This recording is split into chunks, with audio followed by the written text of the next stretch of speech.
घमंडी हिरन और चालाक नेवला। जंगल में तूफान चलने लगता है। नेवला अपने घर की तरफ तेजी से जाने लगता है कि तभी उसके ऊपर तूफान की वजह से एक पेड़ की बड़ी सी टहनी गिर जाती है।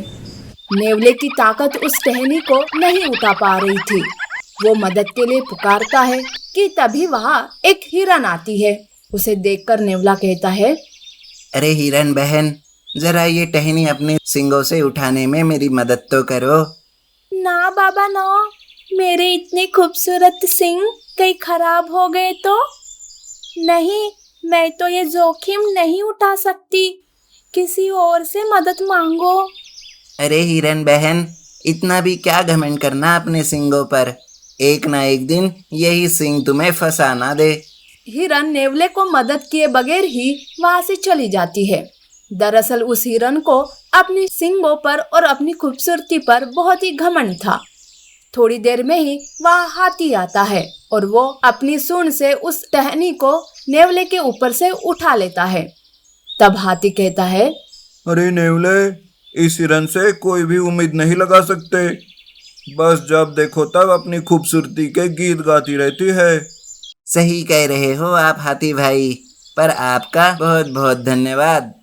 ऐसा कहकर वो दोनों अपने अपने रास्ते चले जाते हैं। ऐसे ही दिन बीत जाते हैं। एक बार हिरन तालाब के पास पानी पीने आती है। तब वहाँ पर सूअर भी पानी पीते रहता है। तब हिरन कहती है, अरे ये क्या, कैसे कैसे जानवर रहते हैं इस जंगल में। अब तो पानी भी पीने का मन नहीं कर रहा है इस सूअर की शक्ल देखकर। हिरन की ये बात नेवला सुन लेता है और वो कहता है, अरे हिरन बहन, अपनी खूबसूरती पर इतना घमंड करना अच्छी बात नहीं है। तो मैं हुई इतनी खूबसूरत, मेरे सींग, मछली जैसी आंखें, और तो और मैं तेजी से भाग भी सकती हूँ। और इस सूअर की सूरत तो देखो, छी। देखो हिरन, किसी के भी बारे में ऐसा कहना अच्छी बात नहीं होती। हिरन वहाँ से बिना पानी पिए ही चली जाती है। नेवला ठान लेता है कि हिरन का कैसे भी करके घमंड उतारना पड़ेगा। एक दिन की बात है, हिरन अकेली घास खा रही थी। आजू बाजू कोई नहीं था। तब नेवला हिरन को देख लेता है और सोचता है, अब इस हिरन को सबक सिखाने का अच्छा मौका मिला है। मैं उसी सूअर को शेर का पोशाक पहनाकर इस हिरन को डराता हूँ। ऐसा सोचकर नेवला सूअर को शेर का पोशाक पहनाकर हिरन के सामने लाता है। सूअर भी शेर की आवाज निकालने लगता है। शेर को देखकर हिरन भागने लगती है। सूअर उसका पीछा करता है, पर तब उस हिरन के सींग एक पेड़ के घनी टहनी में अटक जाते हैं। वो हिरन अपने सींगों को निकालने की कोशिश करती है, पर वो निकाल नहीं पाती। हिरन पीछे मुड़कर देखती है तो उसे उसकी तरफ ही शेर आते दिखाई देता है। हे भगवान, अब कौन मेरी मदद करेगा? कैसे निकलूं यहाँ से? आज तो ये शेर मेरा शिकार करके ही रहेगा। तब सूअर की भेष में शेर वहाँ आ जाता है और फिर से एक बार दहाड़ लगाता है। तब हिरन रोते हुए कहती है, शेर महाराज, शेर महाराज, मुझे छोड़ दो, मुझे मत मारो। ऐसा रोते रोते कहकर हिरन शेर के सामने गिड़गिड़ाने लगती है। तब सूअर अपना पोशाक निकाल लेता है। तभी नेवला भी वहाँ आ जाता है और दोनों भी मिलकर उस हिरन पर हंसने लगते हैं। देखा हिरन बहन, फंस गई ना अपनी खूबसूरत सींगों की वजह से। इसीलिए तो मैं कहता था कि कभी भी घमंड नहीं करना चाहिए। हाँ नेवले भाई, पर पहले मुझे यहाँ से तो निकालो। नेवला हाथी को बुलाकर लाता है। हाथी अपनी सूंड से घनी टहनी को संभाल कर तोड़ता है। इस वजह से हिरन के सींग निकल जाते हैं। इस तरह से चालाक नेवले ने घमंडी हिरन को सबक सिखाया। मूर्ख सूअर की कहानी। बहुत समय पहले की बात है। किसी जंगल में एक सूअर बरगद के पेड़ के नीचे लेटकर आराम कर रहा था। लेटे लेटे उसके मन में बुरे बुरे ख्याल आने लगे। उसने सोचा, यदि धरती फट गई तो मेरा क्या होगा? अभी वो ऐसा सोच ही रहा था कि उसे एक जोर के धमाके की आवाज आई वो बुरी तरह से डर के उठ गया और चीखने लगा और इधर उधर भागने लगा। अरे धरती फट गई, अरे मैं मरने वाला हूँ, अपनी अपनी जान बचाओ, धरती फट गई। और ऐसा कहते हुए वो पागलों की तरह इधर उधर भागने लगा। उसे इस कदर भागता देखकर एक अन्य सुअर ने उससे पूछा, अरे भैया क्या हुआ, इस तरह पागलों की तरह क्यों भाग रहे हो? अरे तुम भी भागो, अपनी जान बचाओ, धरती फट रही है, भागो। और वो चीखता हुआ भागता ही रहा। ये सुनकर दूसरा सुअर भी डर गया और उसके साथ भागने लगा। अब तो वो दोनों एक साथ चिल्ला रहे थे, भागो भागो, धरती फट रही, भागो। देखते देखते उनके साथ सैकड़ों सुअर इस बात में जुड़ते चले गए और अब सारे सुअर एक साथ दोहरा रहे थे, भागो भागो, धरती फटने वाली है, भागो। सुअरों के समूह को इस तरह से भागता हुआ देखकर अन्य जानवर भी डर गए। धरती फटने वाली है, जंगल में आग लगने वाली है, ऐसा कह कहकर सबको पता चल गया कि अब धरती फटने वाली है। चारों तरफ जानवरों की चीख पुकार मच गई। सियार, लोमड़ी, हाथी, घोड़े, हिरन, बकरी, ज़ेब्रा आदि सभी उस झुंड में शामिल हो गए। जंगल में फैले हुए इस हल्ले को देखकर गुफा में विश्राम कर रहा शेर बाहर निकला और अपनी आंखों पर उसे यकीन ही नहीं हुआ, सारे जानवर एक ही दिशा में भाग रहे थे। वो उछलकर सबके सामने आया और गूंजती हुई दहाड़ के साथ बोला, ये क्या पागलपन है, क्या भागा दौड़ी लगा रखी है, आखिर यहाँ चल क्या रहा है? महाराज धरती फटने वाली है, आप भी अपनी जान बचाइए। झुंड में आगे बढ़कर बंदर बोला, किसने कहा कि धरती फटने वाली है? शेर ने सवाल पूछ लिया। अब सब एक दूसरे का मुंह देखने लगे। फिर बंदर बोला, मुझे तो ये बात चीते ने बताई थी। चीते ने कहा, मुझे पक्षियों ने कहा था। ऐसा करते करते सारा रास्ता खुलते खुलते सबसे पहले सुअर पर बात आ गई। सुअर को महाराज के सामने बुलाया गया। तुमने कैसे जाना कि धरती फटने वाली है? शेर ने गुस्से से पूछा। मैंने अपने कानों से धरती के फटने की आवाज सुनी थी महाराज। सुअर डरते हुए उत्तर देता है। ठीक है, चलो मुझे उस जगह ले चलो और दिखाओ कि धरती कहाँ फट रही थी।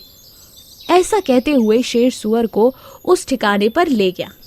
बाकी जानवर भी उसके पीछे पीछे चल दिए। अभी भी सब डरे हुए थे। बरगद के पास जिस पेड़ के नीचे सुअर बैठा आराम कर रहा था, वहां जाकर उसने बोला, मैं यहीं सो रहा था, तब जोर के धरती फटने की आवाज आई। मैंने खुद अपनी आंखों से धूल उड़ते हुए भी देखा, तभी तो मैं भागा। शेर ने आसपास जाकर देखा और सारा माजरा समझ गया। उसने सभी को संबोधित करते हुए कहा, ये सुअर महामूर्ख है। पास ही नारियल का एक ऊंचा पेड़ है और वहां तेज हवा चलने की वजह से एक बड़ा सा नारियल धरती पर आकर गिरा। उसी की वजह से आसपास धुआं भी हुआ, धूल भी उड़ी और आवाज भी हुई, और इस बेवकूफ सुअर को लगा कि धरती फटने वाली है। शेर ने बोलना जारी रखा, भाइयों, ये तो सुअर है, पर क्या आपके पास अपना दिमाग नहीं है? आपको जरा किसी की बात पर आने से पहले खुद का दिमाग लगाना जरूरी होता है। अब सब अपने अपने घर जाओ और आइंदा इस तरह किसी भी अफवाह पर यकीन करने से पहले 10 बार सोचना। सारे जानवर चुपचाप अपने अपने घर चले गए। तो इस कहानी से हमें क्या पता चलता है? किसी भी बात पर आंख बंद करके यकीन नहीं करना चाहिए, अपना दिमाग जरूर लगाना चाहिए। ऐसी और अमेजिंग कहानियों के लिए हमारे चैनल को लाइक और सब्सक्राइब करना ना भूलें। Thank you. चालाक हाथी और शेर। एक जंगल में एक बहुत ही बलशाली हाथी रहता था। उस जंगल में अन्य जो भी जानवर रहते थे वो सब उसकी तारीफ किया करते थे, क्योंकि वो सबकी मुसीबत में मदद किया करता था और अगर उनके बीच कोई मतभेद हो जाता तो उसको सॉल्व भी करता था। सब कुछ अच्छा चल रहा था। धीरे धीरे सूखा पड़ने लगा। उस जंगल में चारों तरफ सूखा ही सूखा फैल गया, जिसकी वजह से नदी, तालाब सब सूखे रहने लगे और उस जंगल में पानी की बहुत प्रॉब्लम हो गई। जानवर अब भूख प्यास से तड़प रहे थे। बहुत से जानवर जंगल छोड़कर दूसरी तरफ जाने लगे। हाथी को अपना जंगल बहुत प्यारा था। वो उसे छोड़ना नहीं चाहता था क्योंकि उसका बचपन और उसके माता पिता की यादें उसी जंगल से जुड़ी हुई थी। लेकिन आखिरकार जब जंगल में कुछ नहीं बचा तो उसने ये तय किया कि उसे भी दूसरे जंगल की तरफ रुख करना चाहिए जहाँ पर पानी और खाना भरपूर हो। मुझे नहीं लगता कि अब मैं ज्यादा दिन यहाँ रह पाऊंगा। अगर मैं यहीं रुका तो अवश्य ही मर जाऊंगा। मुझे भी अब बाकी जानवरों की तरह इस जंगल को छोड़ना ही पड़ेगा। ये सोचकर वो धीरे धीरे चलते हुए कई दिनों तक चलता ही रहा, लेकिन उसे ना तो कहीं खाना मिला और ना ही पानी, जिसकी वजह से वो दिन प्रतिदिन और कमजोर होता गया। काफी दूर जंगल में जाने के बाद उसे एक छोटा सा तालाब दिखा जिसमें थोड़ा सा ही पानी था। जैसे ही हाथी उस तालाब से पानी पीने जा रहा था तभी अचानक एक शेर भी वहां टपक गया। हाथी ने जैसे ही पानी पीने के लिए अपना सूंड आगे बढ़ाया तालाब की तरफ तो शेर ने उसको रोक दिया और बोला, पहले पानी मैं पीऊंगा, उसके बाद तुम पीना, समझे? हाथी बहुत ही प्यासा था। उसने शेर से विनती की, मैं बहुत दूर से चलकर आ रहा हूँ। कई दिनों से मैंने कुछ खाया नहीं है। प्यास के मारे मेरा बुरा हाल है। मैं आपसे विनती करता हूँ, कृपया कर पानी मुझे पीने दीजिए। इस पर शेर को गुस्सा आ गया और उसने हाथी पर हमला करने का सोचा। दोनों लड़ने लगे। दोनों की लड़ाई काफी देर तक चली। हालांकि सूखा पड़ने की वजह से शेर भी बहुत कमजोर हो गया था और हाथी भी, जिसकी वजह से जल्द ही दोनों थक गए और वहीं पर गिर पड़े।